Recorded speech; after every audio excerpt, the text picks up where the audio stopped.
بسم اللہ الرحمن الرحیم حامدا و مصلیا اما بعد۔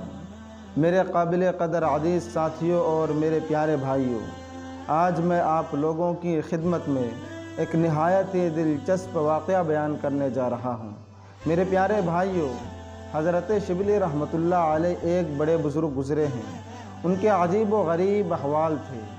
نہاوند کے علاقے کے گورنر تھے۔ ایک دفعہ بادشاہ نے اپنے تمام گورنروں کو بلایا اور کسی خوشی کی وجہ سے انہیں خلعت پیش کی اور کہا کہ کل سب لوگ میری یہ دی ہوئی خلعت پہن کر کے آنا تاکہ میری محفل میں بیٹھ کر گفتگو کر سکوں۔ تمام لوگ پہنچے۔ اللہ کی شان کہ آئین جب گفتگو کی محفل اپنے عروج پر تھی، محفل گرم تھی، تو ایک گورنر ایسا بھی تھا جسے چھینک آ رہی تھی۔ وہ جتنا اسے روکتا چھینک اور زور سے آتی۔ بالآخر اسے 3-4 دفعہ اکٹھی چھینک آئی۔ لوگ اس کی طرف متوجہ ہوئے، حالانکہ یہ چیز انسان کے بس کا نہیں ہے، تاہم محفل میں ذرا معیوب سے ہوتی ہے۔ لوگ اس کی طرف مڑے، پھر فوراً بادشاہ کی طرف متوجہ ہو گئے۔ بادشاہ نے دیکھا کہ اس کے ناک سے کچھ پانی آ گیا ہے اور اس کے پاس دوسرا کپڑا نہیں ہے جس سے کہ وہ اپنے ناک کو صاف کرتا۔ تو انہوں نے اپنے پوشاک کے کنارے سے اپنے ناک کو صاف کر لیا۔ بادشاہ نے جب یہ دیکھا تو اس کی آنکھوں میں خون ہی اتر آیا۔ اس نے گرجا اور کہا کہ اس نے میری دی ہوئی پوشاک کی قدر نہیں کی، لہذا اس کی پوشاک اتار لی جائے اور اسے دربار سے دھکا دے کر کے باہر کر دیا جائے۔ لہذا ایسے ہی کیا گیا۔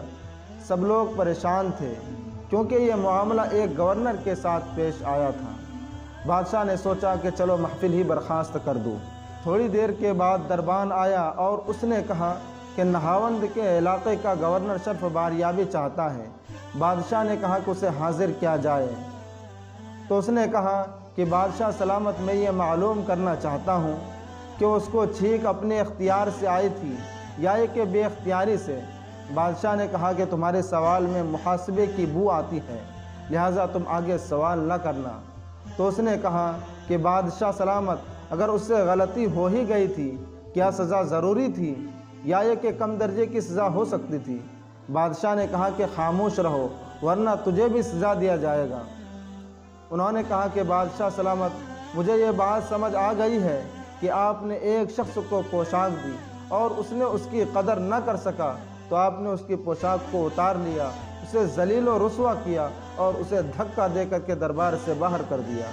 مجھے یہ بات سمجھ آ گئی ہے کہ یا اللہ، تو نے مجھے انسانیت کا لباس پہنایا ہے۔ اگر میں اس کی قدر نہ کر سکا تو کل قیامت کے دن تو بھی مجھے اپنے دربار سے دھکا دے دے گا۔ انہوں نے یہ کہا اور اپنے پوشاک کو بادشاہ کے سامنے پھینک دیا اور وہاں سے چل دیا، اور وہ حضرت جنید بغدادی رحمۃ اللہ علیہ کی خدمت میں حاضر ہوئے۔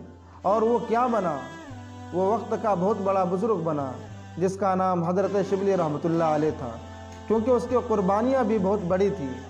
انہوں نے گورنری کو لات مار کر محبت الہی کے راستے کو اپنایا تھا، اس لیے ان کے احوال بھی عجیب تھے۔ اللہ تعالیٰ کی محبت کی کیفیت اس کے دلوں پر ایسی ہوتی تھی جو دوسروں کے دلوں پر نہیں۔